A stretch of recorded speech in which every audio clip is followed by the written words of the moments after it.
ರಾಜ್ಯ ರಾಜಕೀಯದಲ್ಲಿ ಮತ್ತೆ ಸುರ್ಜೇವಾಲಾ ಅವರು ಎಂಟ್ರಿ ಕೊಡ್ತಾರಾ ಎನ್ನುವಂತಹ ಪ್ರಶ್ನೆ ಉದ್ಭವವಾಗಿದೆ.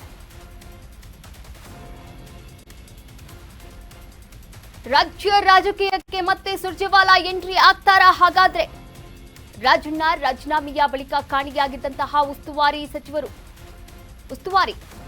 ಇದೀಗ ಮತ್ತೆ ರಾಜ್ಯ ರಾಜಕೀಯದಲ್ಲಿ ಸುರ್ಜೇವಾಲಾ ಸಕ್ರಿಯರಾಗ್ತಾರಾ? ಶಾಸಕರ ರಿಲೀಫ್ ಟೂರಿಗೆ ಬ್ರೇಕ್ ಹಾಕಿದ್ರ? ಹಾಗಾದ್ರೆ ಸುರ್ಜೇವಾಲಾ ಅಧಿಕಾರ ಹಂಚಿಕೆ ಮತ್ತೆ ಆರಂಭವಾಗ್ತಾ ಇದ್ದಂತೆ ಹೈ ಅಲರ್ಟ್ ಆದಂತೆ ಕಾಣಿಸ್ತಾ ಇದೆ.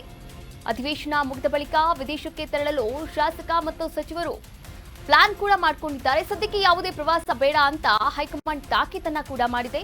ಸಿದ್ದರಾಮಯ್ಯ ಹಾಗೂ ಡಿಕೆಶಿಗೆ ನೇರವಾಗಿ ಹೈಕಮಾಂಡ್ ಸಂದೇಶವನ್ನ ಕೂಡ ರವಾನೆ ಮಾಡಿರುವಂತದ್ದು.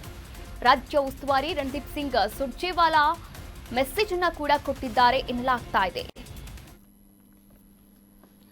ರಾಜ್ಯ ರಾಜಕೀಯದಲ್ಲಿ ಅವಾಗ 1-to-1 ಶಾಸಕರ ಜೊತೆ ಸಚಿವರ ಜೊತೆ ಮೀಟಿಂಗ್ ಮಾಡಿ ರಾಜ್ಯ ರಾಜಕೀಯದಲ್ಲಿ ಭಾರೀ ಕುತೂಹಲವನ್ನ, ಭಾರೀ ಸಂಚಲನವನ್ನ ಹಾಗೆ ಆಕ್ರೋಶವನ್ನ ಕೂಡ ಹುಟ್ಟು ಹಾಕಿದಂತಹ ಉಸ್ತುವಾರಿ, ರಾಜ್ಯ ಕಾಂಗ್ರೆಸ್ ಉಸ್ತುವಾರಿಯಾದಂತಹ ಸುರ್ಜೇವಾಲಾ ಅವರು ಸ್ವಲ್ಪ ದಿನಗಳ ಕಾಲ ಕರ್ನಾಟಕದ ರಾಜಕೀಯದಲ್ಲಿ ಎಂಟ್ರಿ ಕೊಟ್ಟಿರಲಿಲ್ಲ. ಆದರೆ ಮತ್ತೆ ಎಂಟ್ರಿ ಕೊಡ್ತಾರಾ ನೋಡಿ. ರಾಜಣ್ಣ ರಾಜೀನಾಮೆಯನ್ನ ಕೂಡ ನೀಡಿರುವಂಥದ್ದು ತಮ್ಮ ಸಚಿವ ಸ್ಥಾನಕ್ಕೆ. ಹೀಗಾಗಿ ರಾಜಣ್ಣ ಅವರ ರಾಜೀನಾಮೆಯ ಬಳಿಕ ಮತ್ತೆ ಉಸ್ತುವಾರಿ ಸುರ್ಜೇವಾಲಾ ಅವರು ಕಾಂಗ್ರೆಸ್ ಅಂದ್ರೆ ರಾಜ್ಯ ಕಾಂಗ್ರೆಸ್ ಕುರಿತಂತೆ ಸಾಕಷ್ಟು ಬೆಳವಣಿಗೆಗಳಲ್ಲಿ ಬಹುಮುಖ್ಯವಾದಂತಹ ಪಾತ್ರವನ್ನ ಕೈಗೊಳ್ಳುವಂತಹ ಸಾಧ್ಯತೆಗಳು ಕೂಡ ಇರುವಂಥದ್ದು.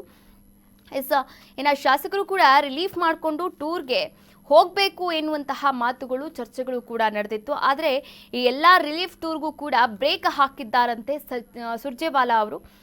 ಅಧಿವೇಶನ ಕೂಡ ಮುಗಿದಿದೆ. ಅಧಿವೇಶನ ಮುಗಿದಂತಹ ಸಂದರ್ಭದಲ್ಲಿ ವಿದೇಶಕ್ಕೆ ಹೋಗಿ ಸ್ವಲ್ಪ ರಿಲ್ಯಾಕ್ಸ್ ಮೋಡ್ಗೆ ಜಾರೋಣ ಎನ್ನುವಂತಹ ನಿಟ್ಟಿನಲ್ಲಿ ಸಿದ್ದು ಬಣದ ಶಾಸಕರು, ಸಚಿವರು ಹಾಗೆ DCM DK ಶಿವಕುಮಾರ್ ಅವರ ಬಣದ ಶಾಸಕರು, ಸಚಿವರು ಕೂಡ ಇದ್ರಂತೆ. ಆದರೆ ಸದ್ಯಕ್ಕೆ ಯಾವುದೇ ಪ್ರವಾಸ ಬೇಡ ಅಂತ ಹೈಕಮಾಂಡ್ ನಾಯಕರಾದಂತಹ ಸುರ್ಜೇವಾಲಾ ಅವರು ಕೂಡ ಸಂದೇಶವನ್ನ ಕೊಟ್ಟಿದ್ದಾರೆ ಎನ್ನಲಾಗ್ತಾ ಇದೆ.